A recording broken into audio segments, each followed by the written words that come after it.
पिछले कुछ समय से जो तमाम संवैधानिक संस्थाएं हैं वो एक दूसरे के काम में टांग अड़ाने की कोशिशें कर रही हैं। इस बात से इनकार नहीं किया जा सकता। दरअसल सुप्रीम कोर्ट के बहुत सारे ऐसे फैसले, बहुत सारे ऐसे डिसीजंस आपने देखे होंगे जब इस बात को लेकर के देश में विवाद गहरा गया हो कि सुप्रीम कोर्ट कहीं ना कहीं अपनी जो सीमा है, जो उसकी पावर की एक बाउंड्री खींची गई है, उसको लांघने की कोशिश कर रहा है। और सुप्रीम कोर्ट के फैसले को लेकर के भारतीय जनता पार्टी के नेता, पूर्व उपराष्ट्रपति और कई सारे लोगों ने बहुत सारे बयान भी दिए हैं कि सुप्रीम कोर्ट को अपने दायरे में रह करके काम करना चाहिए, चाहे फिर वो न्यायपालिका का काम हो, उसमें टांग अड़ाने की जरूरत नहीं है, या फिर दूसरी जो संवैधानिक संस्थाएं हैं। मसलन अब एसआईआर को लेकर के सुप्रीम कोर्ट बनाम इलेक्शन कमीशन ऑफ इंडिया की एक तरीके से यूं कहें कि लड़ाई को एक नया जन्म दे दिया गया है। और इसके पीछे जो पेट्रोल डालने का काम किया गया है वो किसी और का नहीं बल्कि विपक्षी पॉलिटिकल पार्टीज की तरफ से तकरीबन 6 पॉलिटिकल पार्टियां इसमें पूरा आग में घी डालने का काम कर रही हैं। मसलन एसआईआर के मामले को लेकर के सुप्रीम कोर्ट ने ऐसा क्या बड़ा आदेश जारी किया, सुप्रीम कोर्ट से ऐसी क्या बड़ी खबर निकल करके सामने आई जिसकी वजह से चुनाव आयोग को सुप्रीम कोर्ट की पावर्स जो हैं, सुप्रीम कोर्ट की जो शक्तियां हैं, उनकी याद दिलाने की जरूरत पड़ गई। और यहां तक कहना पड़ा कि अगर चुनाव आयोग के काम में दखलंदाजी दी जाती है तो ये दखलंदाजी सीधे तौर पर संवैधानिक जो शक्तियां दी गई हैं चुनाव आयोग को, उसमें कहीं ना कहीं हस्तक्षेप होगा। क्या है ये पूरा मामला इस रिपोर्ट में, इसका हम विस्तार से विश्लेषण करेंगे। लेकिन उससे पहले आपसे विनम्र निवेदन है कि प्लीज चैनल को सब्सक्राइब कर लें और अगर आपको वीडियो पसंद आए तो वीडियो को प्लीज लाइक जरूर करें। सुप्रीम कोर्ट में एक के बाद एक पिटीशन डाली जा रही हैं। जब से बिहार में एसआईआर की प्रक्रिया शुरू हुई तब से लगातार तमाम जो विपक्षी पॉलिटिकल पार्टीज हैं वो इसका विरोध कर रही हैं और सुप्रीम कोर्ट में एक के बाद एक तमाम याचिकाएं दाखिल की गई हैं। अब एक याचिका दोस्तों दाखिल की गई थी, उसमें यह दावा किया गया कि जो इस देश में जो भी चुनाव आते हैं, चाहे फिर वो लोकसभा का चुनाव हो, विधानसभा के चुनाव हो या फिर छोटे बड़े किसी भी तरीके के चुनाव हों, तो फिर उस दौरान एसआईआर की जो प्रक्रिया है वो करवानी चाहिए, एसआईआर कंप्लीट करवाना चाहिए, उसके बाद में ही जो है वोट डाले जाने चाहिए। आपको बता दें कि ये जो पिटीशन है वो दरअसल सुप्रीम कोर्ट से वकील अश्वनी उपाध्याय की तरफ से जो है दाखिल की गई है। और अब इस याचिका को लेकर के सुप्रीम कोर्ट में जैसे ही सुगबुगाहट बढ़ी, राजनीतिक हलकों में भी इस पर चर्चा तेज हुई, तो फिर उसके बाद में इलेक्शन कमीशन ऑफ इंडिया ने एक बड़ा कदम उठाते हुए एक जवाबी हलफनामा सुप्रीम कोर्ट में दायर किया है। और यह हलफनामा दायर करके सुप्रीम कोर्ट में कहा है चुनाव आयोग ने कि हम कब एसआईआर करवाएंगे, कब हमें एसआईआर करवाना चाहिए, इसकी पूरी की पूरी जिम्मेदारी संवैधानिक तौर पर इलेक्शन कमीशन ऑफ इंडिया की है। सुप्रीम कोर्ट की इसमें दखलंदाजी ठीक नहीं। यानी कि यह सुप्रीम कोर्ट तय नहीं कर सकता कि कब हमें एसआईआर करवाना है और कब नहीं करवाना है। अगर सुप्रीम कोर्ट कहता है कि हर लोकसभा और विधानसभा के चुनाव से ठीक पहले एसआईआर की प्रक्रिया होनी चाहिए, तो सुप्रीम कोर्ट का यह फैसला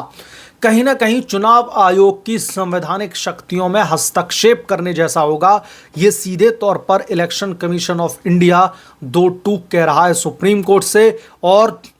जो वकील हैं सुप्रीम कोर्ट से, वकील अश्वनी उपाध्याय, जिनकी तरफ से इस याचिका को दाखिल किया गया है, इस याचिका को सिरे से खारिज करने की मांग चुनाव आयोग की तरफ से की गई है। अभी तक सुप्रीम कोर्ट ने दोस्तों इस पर ऐसा कोई फैसला या फिर सुनवाई की बात नहीं कही है, लेकिन फिर भी चुनाव आयोग ने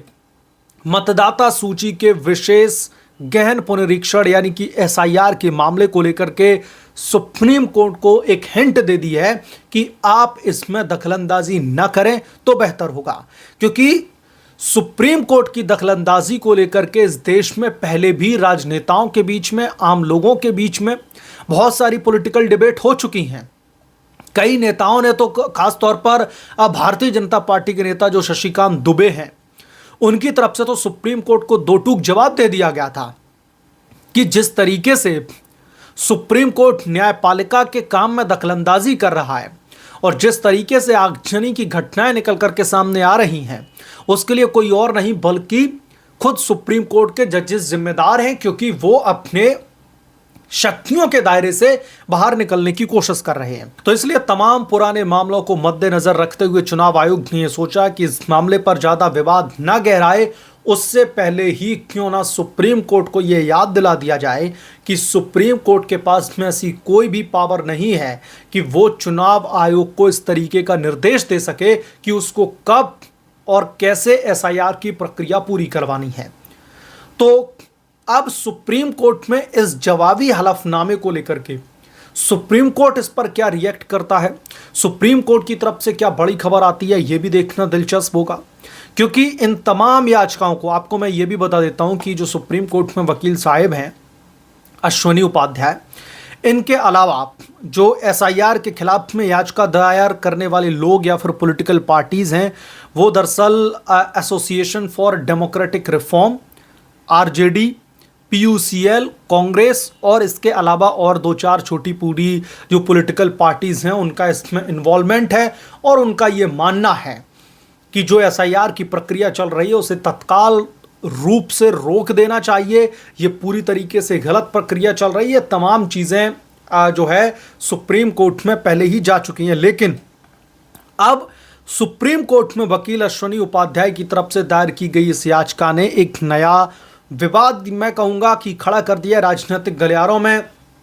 अब इस मामले को लेकर के चर्चा तेज हो चुकी है कि सुप्रीम कोर्ट को बार बार क्यों ये बताना पड़ रहा है, सुप्रीम कोर्ट को लेकर के क्यों बार बार संवैधानिक संस्थाओं की तरफ से लोग बोल करके ये कह रहे हैं कि आप अपने पायजामे में ही रहिए, आप अपनी शक्तियों का इस्तेमाल गलत तरीके से नहीं कर सकते। आपको जो संवैधानिक शक्तियां प्रदान की गई हैं आप उन्हीं के अंतर्गत उसी के अनुरूप आप फैसले ले सकते हैं। आप अगर चुनाव आयोग को, इलेक्शन कमीशन ऑफ इंडिया को दिशा निर्देश देते हैं अगर एसआईआर को लेकर के, तो ये यकीनन तौर पर उसकी संवैधानिक जो शक्तियां उसमें सीधे तौर पर हस्तक्षेप होगा और यह बिल्कुल भी ठीक नहीं होगा। मैं एग्जैक्टली कोट करके बता देता हूं कि चुनाव आयोग ने क्या कहा है अपने हलफनामे में। अपने हलफनामे में चुनाव आयोग ने कहा है कि देश भर में चरणबद्ध तरीके से एसआईआर कराने का निर्णय करवाना निर्वाचन आयोग का संवैधानिक प्रदत्त विशेषाधिकार है, लिहाजा अदालतें इस तरीके से एसआईआर का निर्देश नहीं दे सकती। अगर अदालत ऐसा निर्देश देती है तो निर्वाचन आयोग के संवैधानिक क्षेत्राधिकार में अतिक्रमण के समान होगा। यानी कि जो इलेक्शन कमीशन ऑफ इंडिया का काम है अगर आप उसमें हस्तक्षेप करते हैं तो सीधे तौर पर चुनाव आयोग अपने हलफनामा दायर करके ये कह रहा है कि निर्वाचन आयोग के संवैधानिक क्षेत्राधिकार में अतिक्रमण के समान होगा। यानी कि जो चुनाव आयोग की शक्तियां हैं, जो संविधान में निहित हैं चुनाव आयोग की शक्तियां, उन तमाम शक्तियों पर अतिक्रमण करने जैसा होगा। सुप्रीम कोर्ट की तरफ से यह चुनाव आयोग ने दो टूक जो है कह दिया है। अब मैं आपको एग्जैक्टली कोट करके यह भी बता देता हूं कि जो याचिका दाखिल की गई उसमें कहा क्या गया है। दरअसल सुप्रीम कोर्ट में याचिका दाखिल करके लोकसभा, विधानसभा और स्थानीय निकाय चुनावों से पहले मतदाता सूचियों का विशेष गहन पुनरीक्षण यानी कि एसआईआर का निर्देश देने की मांग की गई है, ताकि यह सुनिश्चित किया जा सके कि केवल भारतीय नागरिक ही राजनीति और देश की नीति तय करें, ना कि अवैध विदेशी घुसपैठिए। अगर देखा जाए तो इस याचिका की जो इंटेंशन है वो मुझे काफी प्योर लग रही है। इस याचिका में ऐसा कुछ भी नहीं दिख रहा है जो पॉलिटिकली मोटिवेटेड हो, विपक्ष के इशारे पर किया गया हो। लेकिन यहां पर समझने वाली बात यह है कि जिस तरीके से सुप्रीम कोर्ट को इस मामले में दखल देने के लिए कहा गया है, जिस तरीके से यह कहा गया है कि सुप्रीम कोर्ट लोकसभा के चुनाव, विधानसभा के चुनाव, स्थानीय निकायों के चुनाव से पहले मतदाता सूचियों का विशेष गहन पुनरीक्षण यानी कि एसआईआर करने का निर्देश चुनाव आयोग को दें,